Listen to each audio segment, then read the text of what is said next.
Hello there again, friends and foes, fellow amateur radio operators. Today I got another one of the fake diamond, well, I don't know whether they are fake, but another one of the diamond type antennas.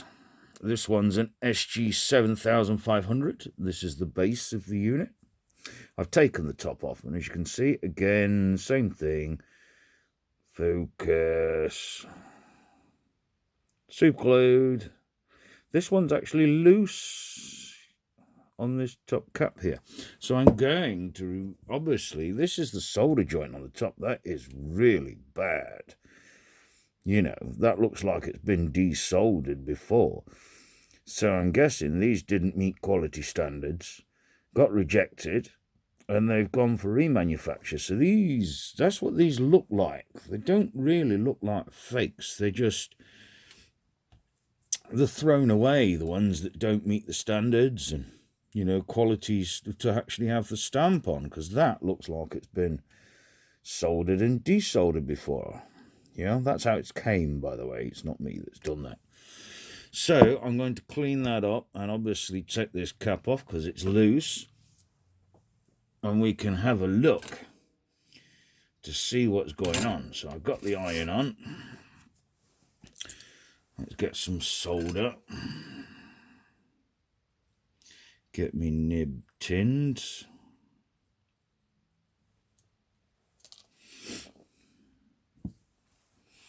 There's my desolder pump. To try and keep you in shot. I'm going to give it a bit of a shot of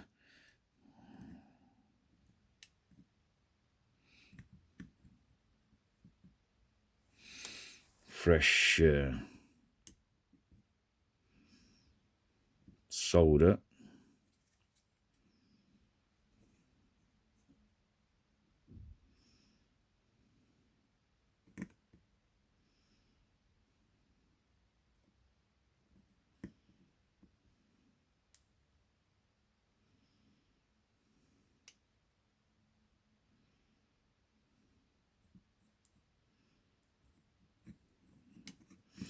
There we go, it's got hot enough.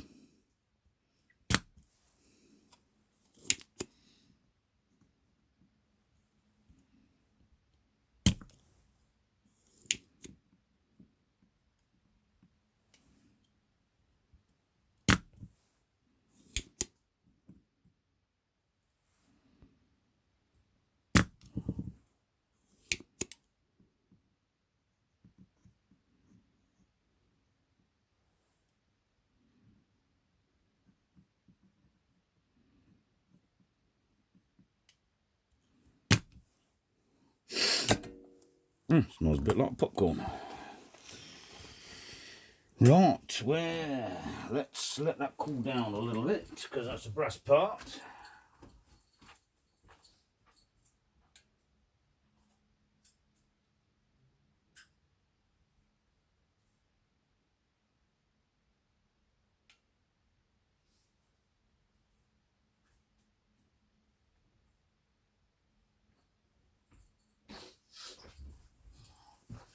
We got the trusty plumber's pliers.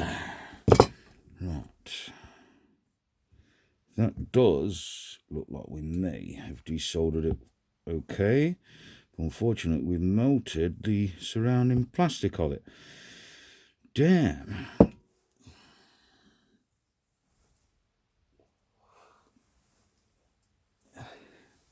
It has to get hot to do that. That's a shame. Right.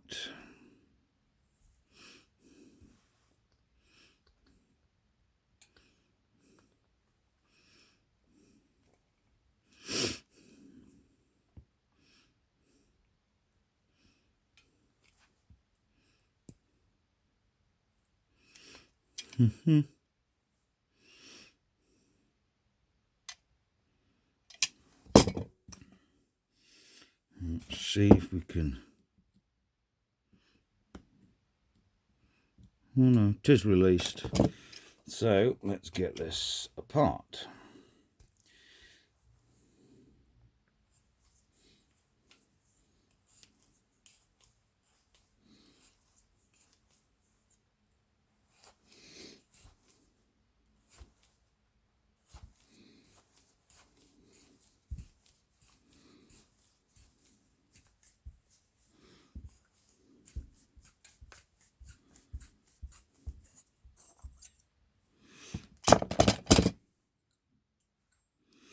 is what people talk about, where they don't trust their antenna with these things. Don't blame them, to be honest. Basically, that's a larger coil in there for the 7500, which is logical. It's what we kind of expect to see.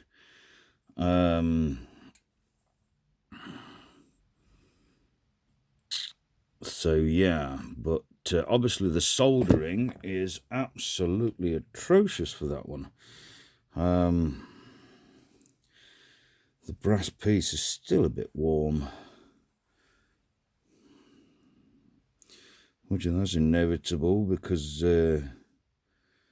one has to desolder it somehow. As you can see, this glue is coming off now while the brass is still warm.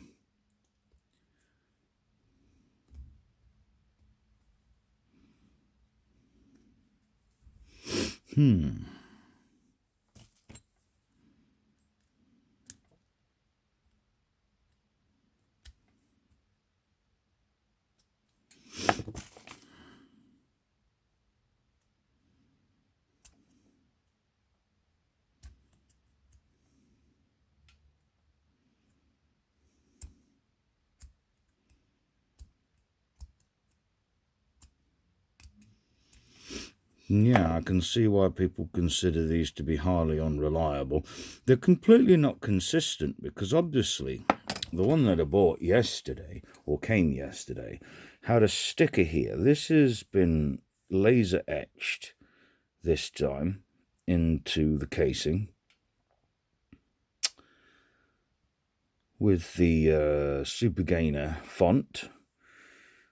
It's built exactly the same way, threaded into here. There's not so much glue, so obviously this has been put together and it's failed the quality testing, I believe, and I think that's one of the reasons why they're rejected, and obviously they're picked up and then remanufactured again. So I think that's what they are. But again, no consistency, because this one's etched, laser etched this time. It's not got a label stuck on it, you know. So there's absolutely no consistency whatsoever. But what we'll try and do is, I don't want to mar this one up, but I do want to have a look at the coils in there, and obviously check the solder connections and this, that, and the rest of it. So obviously, as we've seen yesterday, this threads here because this is a tube and this is the manufactured base. So instead of marring it up, we're going to put some form of protection onto the grips at the plumber's pliers to try and not mar it up. So I shall go and do that, and I shall return shortly. So as you can see, this is an interesting one. There's a larger coil in there. Still same capacitor. It's still coupled exactly the same way. But we shall find out. And then obviously some following videos further after this one will be on measuring these inductors to find out what values they are and how they're tuned. So be back shortly.